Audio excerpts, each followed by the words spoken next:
안녕하세요. 기술사 준비에 대한 솔직한 이야기 제4편 기술사의 가치 파트 2 시작하겠습니다. 어, 3편에서 말씀드렸다시피 이 기술사의 가치에 대한 내용은요, 기술사 준비를 하시는 분들에게 좀 동기부여를 시켜드리기 위해서 준비된 영상입니다. 3편을 혹시 못 보셨다면요, 3편과 이어지는 내용이라서 3편을 보시고 4편을 보시면 괜찮을 것 같습니다.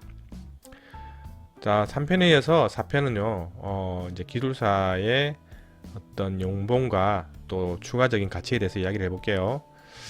자, 많이들 궁금해하시는 기술사의 연봉입니다. 기술사의 연봉 얼마나 될까요? 어, 이렇게 뭐 흔히들 이렇게 웹서핑을 하다 보면요, 다양한 뭐 의견들이 많습니다. 뭐 억대가 넘는 사람도 있다, 뭐 생각보다 작은 사람도 있다, 뭐 다양한데요. 혹시 변호사의 연봉은 생각해 보셨나요? 자, 변호사의 연봉, 제가 알기로는 이제 천차만별입니다. 변호사의 연봉은 굉장히 많이 이제 버시는 분도 있고요, 또 이제 조금 많이 못 버시는 분도 있고 뭐 이럴 것 같은데, 기술사의 연봉도 조금 비슷해요. 그러니까 뭐 개인별로 활동하는 그런 뭐 의지나 또 소속된 곳에 따라 좀 다를 수 있고요. 그 다음에 각 그 종목 분야마다 상이한 면이 있어요. 이 부분에 대해서 조금 말씀드릴 건데, 우선 그 각 분야가 얼마나 되는지 간단하게 한번 살펴보겠습니다.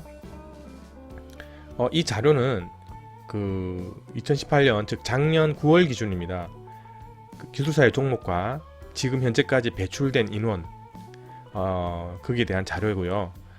일단 내용이 많으니까 간략하게 앞에 그 큰 카테고리만 말씀드릴게요. 영상을 보시면서 좀 관심이 가는 종목은 이렇게 일시정지에 눌려서 살펴봐도 될 것 같아요. 자, 여기 보시면 일단 뭐 경영 회계 사무 부분, 그리고 문화예술 부분, 건설 부분에 대한 종목과 배출수입니다. 그리고 다음은요, 광업자원, 기계, 재료에 대한 내용이고요. 그 다음 화학, 뭐 섬유의복, 전기전자, 정보통신, 식품가공, 농업, 어업에 대한 내용입니다. 그 다음 안전관리, 환경, 에너지에 대한 그 종목과 배출 현황입니다. 자, 지금 현재까지 이 종목이 총 84종목인데요. 이제 굉장히 많은 기술 분야에서 기술사 분들이 배출되어 활동하고 있는 것을 알 수 있습니다. 자, 그러면 그러니까 앞서 말씀드린 대로 뭐 정말 억대 넘는 분도 있고요. 또 이렇게 뭐 한 6천, 뭐 5천, 7천 뭐 이렇게 받으시는 분도 있습니다. 그런데 이렇게 평균이라고 제가 말씀드리는 건요, 솔직히 이게 어떻게 그 어떤 연봉 협상을 하느냐에 따라 조금 차이가 있긴 있어요.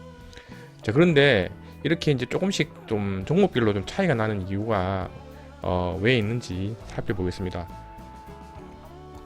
자, 첫 번째로요, 법규 등에서 활동이 규정되어 있는 정도에 따라서 조금씩 차이가 날 수 있어요. 그게 무슨 말이냐면, 이제 법령에서 기술사가 이렇게 채용이 되어야 되고, 또 기술사가 그 일을 해야 된다라는 어떤 그런 식으로 내용이 되어 있는 정도가 많거나 좀 강할수록 조금 연봉이 이렇게 높은 경우가 있습니다. 두 번째, 시대별 수요와 공급의 추세에 따라서 좀 차이가 나요. 예를 들어서 어떤 기술사가 필요한, 그러니까 많이 필요한 상황이 생길 수가 있습니다. 종목별로 어떤 뭐 정부의 정책의 변화나 혹은 시대의 어떤 변화나 요구에 따라서요, 특정한 종목에서 기술사가 많이 필요한 상황이 생기게 됩니다. 그럴 때는 그 종목에서요, 배출된 기술사의 수가 좀 어떤 필요한 상황보다 적은 경우에는 수요와 공급의 어떤 그런 원리에 따라서 그 어떤 페이, 즉 연봉이 조금 올라가는 그런 경우가 있습니다. 샘플로 몇 가지만 그 기술사가 이렇게 뭐 필요하다는 그런 내용을 관련 뭐 규정이나 법규, 행정규칙 잠시 한번 살펴볼게요. 일단 뭐 소방 기술사 관련된 뭐 내용을 한번 찾아봤는데, 그러니까 소방시설 설치 유치 및 안전관리에 관한 법률 시행규칙입니다. 여기 보면은 이제 그 여기 표시한 부분을 보시면 그러니까 소방안전관리자로 선임된 소방시설관리사나 소방기술사 한 명을 점검자로 한다. 뭐 이런 식으로, 그러니까 법에 이렇게 명확하게 규정이 되어 있는 경우가 있어요. 그 다음 뭐 통신공사업법에 볼게요. 여기 만약에 통신공사업에 관련된 총 공사 금액이 100억 원 이상일 때는 그 어떤 기술사 자격을 가진 자로 한정한다. 이렇게 되어 있습니다. 자, 그 다음 어떤 규정에 보면요, 그러니까 설계 도면이나 그 다음에 관련된 뭐 서류를 검토하고 여기에 대해서 뭐 조정하거나 어떤 협의를 진행해야 될 경우에 이렇게 관련 기술사가 개입돼야 된다라는 그런 내용도 있습니다.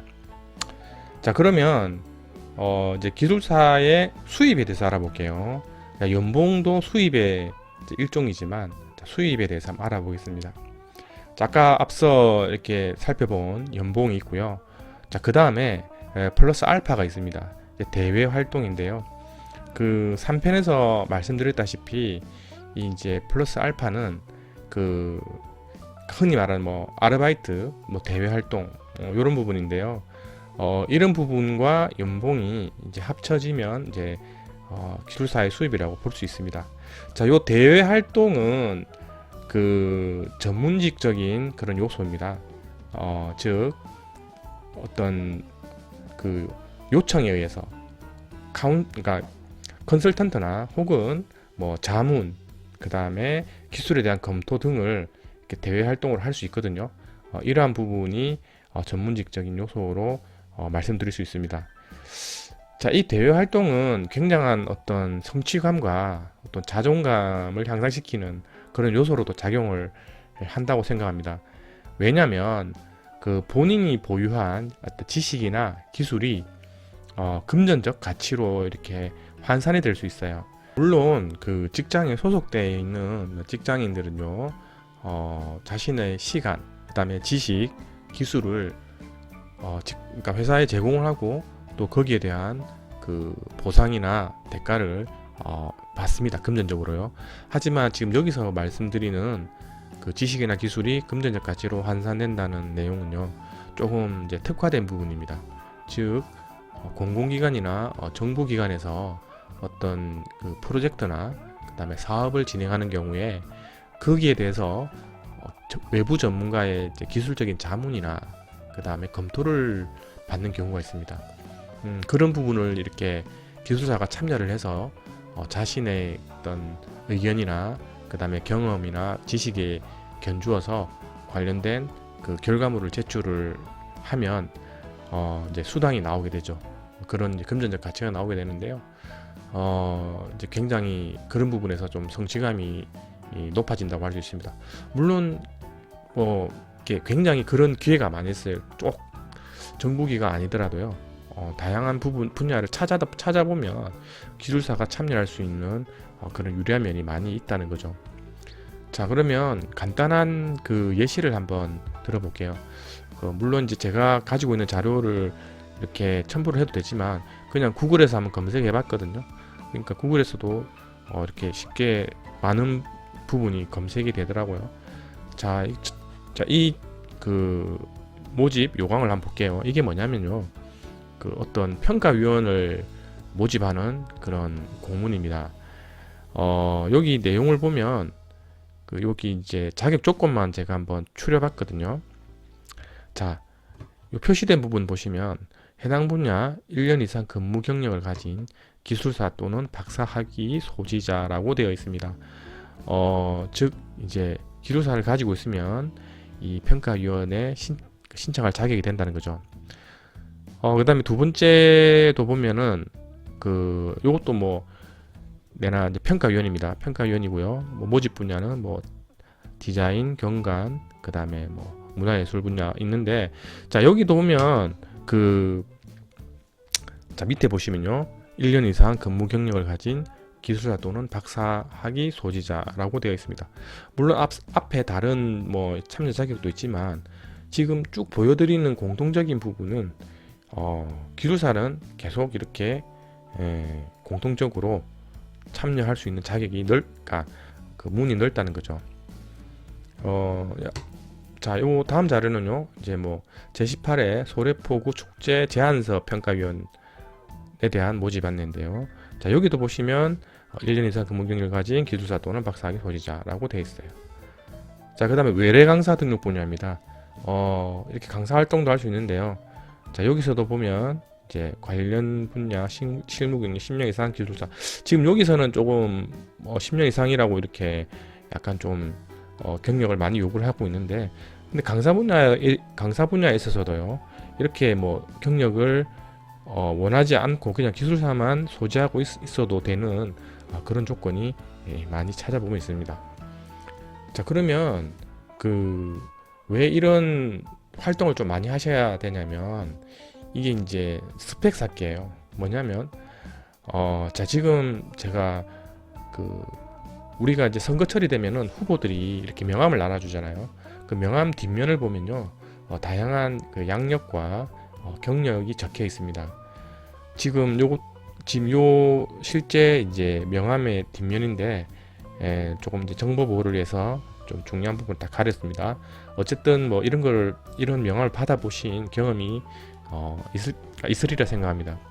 이런 것처럼 기술사도요, 본인의 어떤 그 외부 활동에 대해서 스펙을 많이 이제 쌓으면 좋습니다.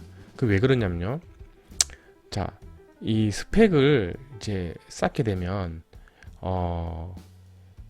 자, 여기 이제 눈덩이로 제가 비유를 했는데요. 자, 처음에는 작은 눈덩이에요.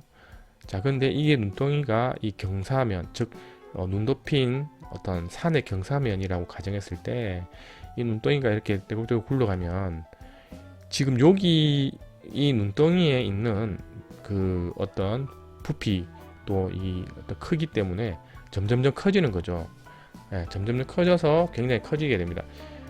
제가 여기 눈덩이에 비유한 이유는요, 그러니까 스펙을 이렇게 쌓아가면요, 나중에 좀 큰 프로젝트에 참여할 때 과거에 자신의 그런 스펙을 이 지원서에 이제 기록을 해서 제시를 하면요, 더 또 이렇게 그 과거에 했던 스펙으로 인해서 이제 더 참여할 확률이 높아지고요. 또 큰 프로젝트를 참여했기 때문에 또 다른 큰 프로젝트에 또 이렇게 참여할 수 있게 되는 그런 효과가 있습니다. 그래서 이제 제가 3편에 잠시 말씀드렸던 것대로 뭐 예를 들어서요, 5급 특채 공무원에 만약에 이제 지원을 할 때 그냥 단지 기술사만 이제 있는 것보다, 그 다음에 자기가 기술사였지만 주로 어떤 활동을 했는지 그런 부분이 뒤에 이제 첨가가 되면 조금 더 이제 유리한 면이 있게 되는 거죠. 자, 그리고 이제 기술사 활동의 연령 제한은 그러니까 법규에서 기술사의 연령을 제한한 규정은 없습니다.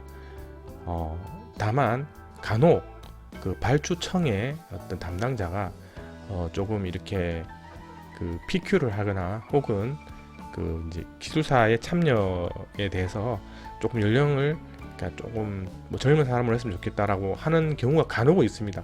하지만 대부분 그런 거 외에는요, 어떤 연령을 제한하는 규정이 없습니다. 따라서 이렇게 연세가 많으신 분도 굉장히 많습니다. 그리고 왕성한 활동을 하시는 분도 많고요. 자, 이제 결론 부분입니다. 3편에서 4편도 이제 기술사의 가치에 대해서 조금 말씀드렸는데요. 결론은 그거예요. 기술사는 이제 가치를 평가받는 자세보다요, 이제 전문직처럼 스스로 직접 업역을 넓히고요, 개척하겠다는 관점과 자세가 중요하다는 겁니다.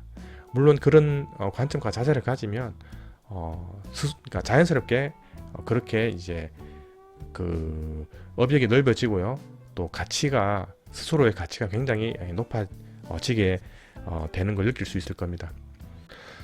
예, 어떻게 영상을 보시고 좀 공부를 하고 싶다는 그런 동기가 많이 생기잖아요. 그런 동기를 부여시켜 드리기 위해서 만들어 봤는데요. 도움이 됐었으면 좋겠습니다. 어쨌든 엔지니어로서 활동을 하셨다면 기술사는 어떤 보석과 같은 큰 가치가 있는 라이센스입니다. 꼭 취득하셔서 좀 더 나은 그 자아 실현을 할 수 있는 그런 생활을 이어갔었으면 하는 바람입니다. 내용이 좀 도움이 되셨다면요, 구독하기 버튼 눌러주시면 감사하겠습니다. 혹은 궁금한 점이나 또 문의사항 그리고 소감이 있으시면 댓글로 남겨주시면 또 제가 정성껏 그 답변 드리겠습니다. 다음에는 이제 본격적인 그 기술사 준비에 대한 또 세부적인 내용으로 한번 그 찾아뵙겠습니다. 감사합니다.